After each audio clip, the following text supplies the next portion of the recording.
And we're live. Today I'll be showing you Sigarda, host of Herons. This is my green-white commander deck. I like to think it's unique. I don't go on EDH Rec and look up commander decks. Sometimes I go to Gather and look up creatures, like with Sig, where I looked up all the specters to see which ones were interesting to add to the deck. So she's a 5/5 flying with hexproof, and my opponents cannot make me sacrifice permanents. For 5, that's pretty powerful, and she gives me the opportunity to kill effectively with commander damage. My Voya token. So I've got Tolsmirl Split in here, and I decided to create a special token so when Voya comes out, here he is, 2/2 Wolf. On to the main deck. Beast Within takes care of problems efficiently, effectively, with a degree of finality. Forest. Quasare Pride Mage. Theme of the deck is my creatures come back, yours don't. So there's a lot of things that kill creatures, and a lot of ways for my creatures to come back.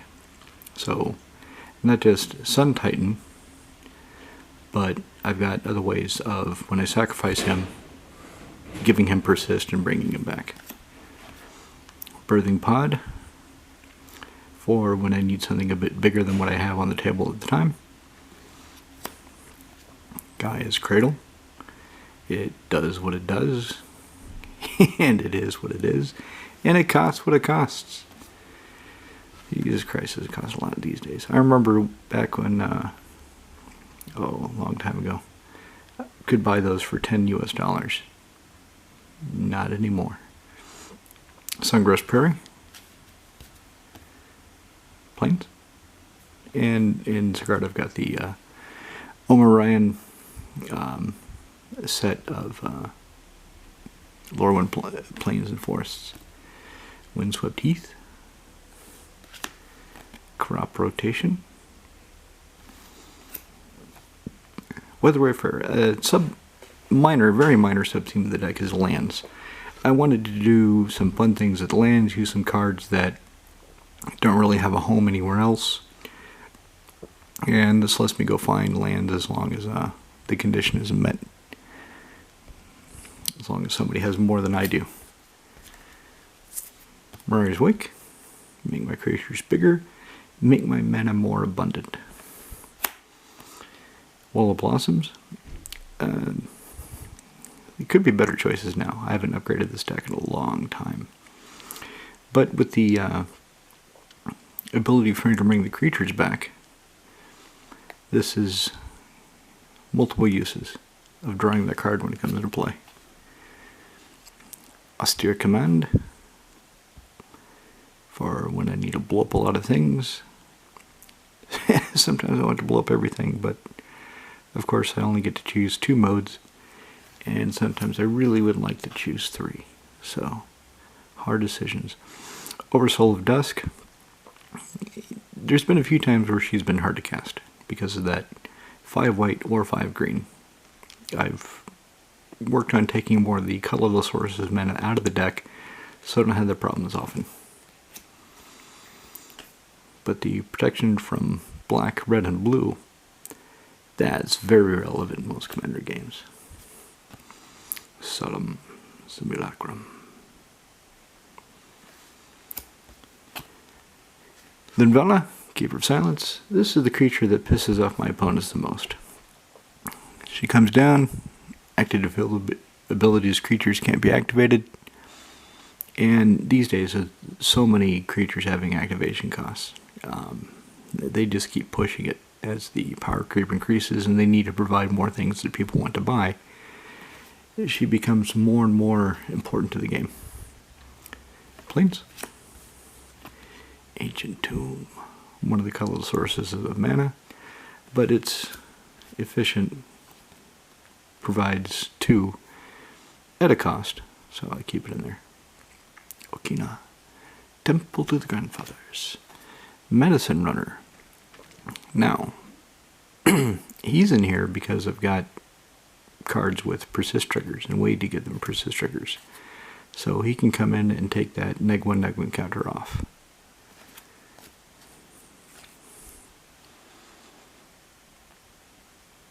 Remove counter. Ooh. I can mess with my opponent's planeswalkers. It's neat to be able to have more options and cards with more utility than originally anticipated. Sylvan Safekeeper. Sacrifice a land. Target creature gains Shroud till the end of turn. Very annoying sometimes. Soul Ring. Saber-Tooth. I have always loved this card. I've always liked it. I've always tried to jam it into decks where it's not a good idea and it doesn't work that well. In this deck, it works fine. And the protection usually matters. A lot of my friends play blue. Well, blue more than the red. The red, it's not as important in most Commander games. Red being the weakest color in Commander on its own. Fertilid. So, I can remove a +1/+1 counter off him, go find a land. And if only I had ways to put more +1/+1 counters on him. Maybe I do. Garruk Wildspeaker. Shiny.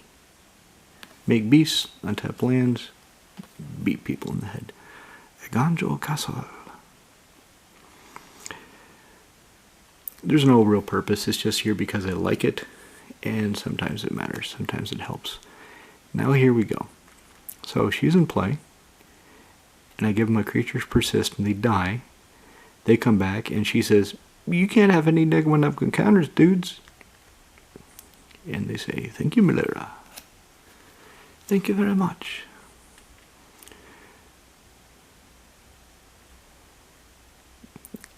I really would like to fit a foil, but my god, are they expensive.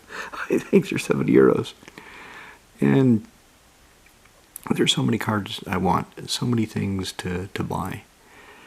Even with me trying to ignore the new sets, trying to ignore Streets of Capenna, Kamigawa, the new nerd, high-tech, neon dynasty nonsense.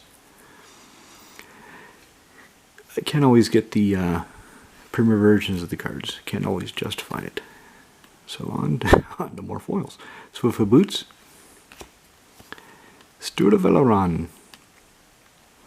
He's just kind of cool. I like the art. Winding Canyons. 2 tap. Your creatures gain flash until the end of the turn. Buried Ruin. This is really to get back my Cauldron of Souls. Somebody is going to blow it up. It is going to get destroyed at some point, so I need a way to get it back because it is a key card in the deck. Duplicant. Can I duplicate that? No, you can't. Actually, I can. Haha. Anyway. Forest. Talisman of Unity. Guardian Project. I bought a lot of these when they were first spoiled. When they first came out, they were cheap. I bought something like, well, a lot by my standards. 6 copies because I expected them to go up pretty high.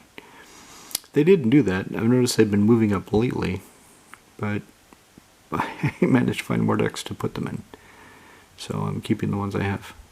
It's not like I had a big position anyway. Enlightened Tutor. What does she find? She finds that, typically. So search for an artifact or enchantment.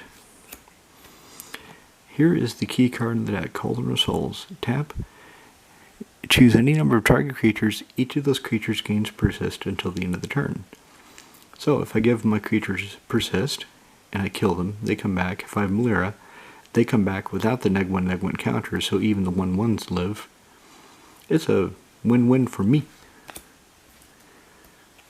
Okay, Eternal Witness.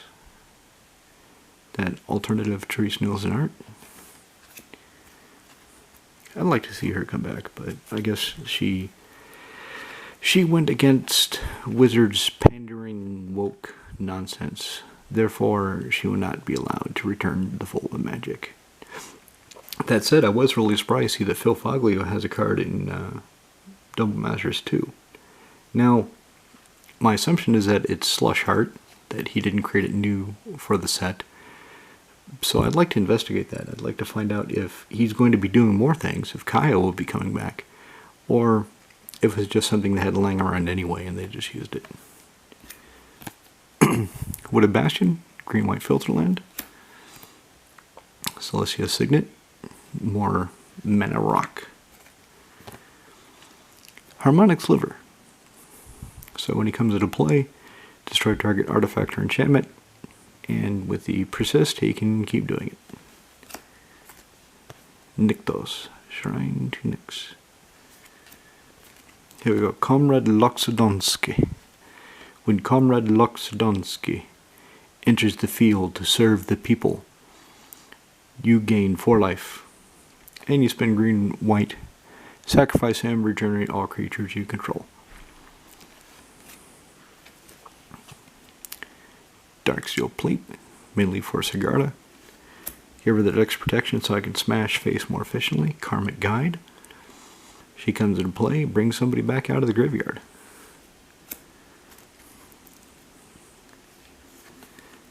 I like the new one. So the Johannes Voss Secret Lair. I got one of the... I was surprised how cheap they were. But then Karmic Guide just is not an expensive, widely played card, it seems. In fact, in my commander group, I think I'm the only one that runs her. But I did buy one, and that's in the Brigo Rebuild. Brigo Clones. High Market. How high are you? No, it's high. How are you, Frodo? Canopy Vista. Dual land. Of sorts.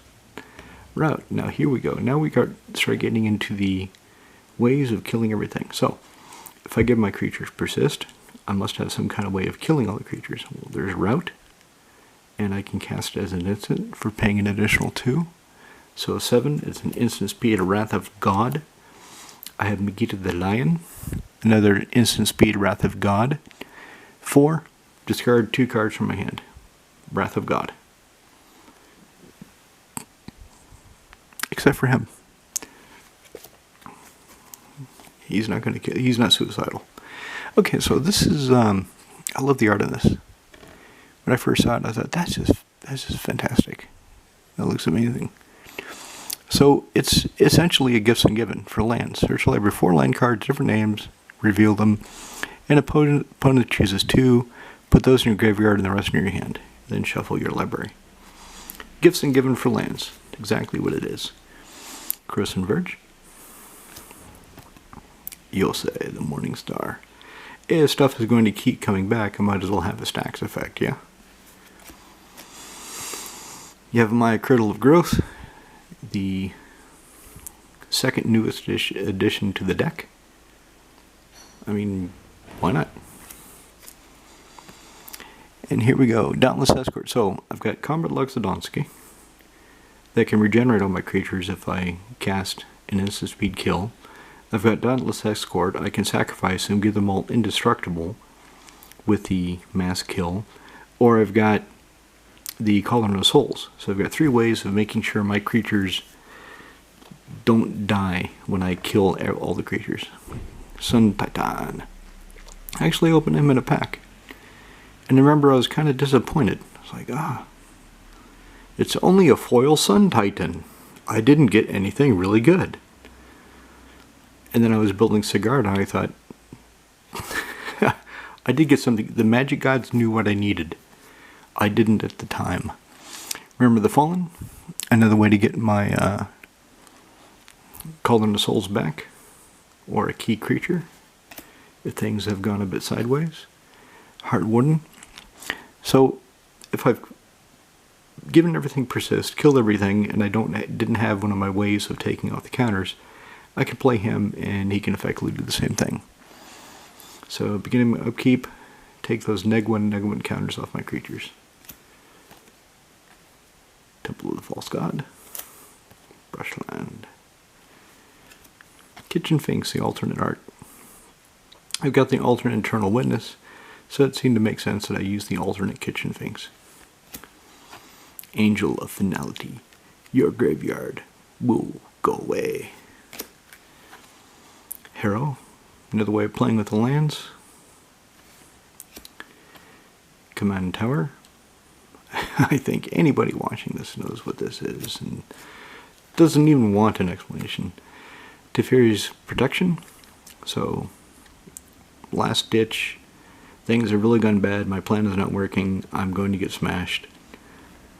Or I just need another turn. Stand behind Teferi and see if it helps. Okay, so shall I? Sure, the giving everything else hexproof is really nice, but the putting +1/+1 on counters is the main reason she's in here. So if I give them persist, she's also backup. I can give them all +1/+1 on counters, and that'll negate the neg1 counters, and then of course I can keep making them bigger by putting more counters. Just on and on. Stirring Wildwood. White Mane Lion. Just a way of saving a key creature if it's going to be pathed, sorted, terminated, whatever. Or just reusing a creature that has an entering the battlefield ability. Gavany Township, another way of putting counters on the creatures. Nova Blast Worm, another way of killing all the creatures. Never attacks, destroy all other creatures. But if mine are indestructible, or persist, it's kind of one-sided. Janny Goldmane, again, it's to put a +1/+1 counter on my creatures.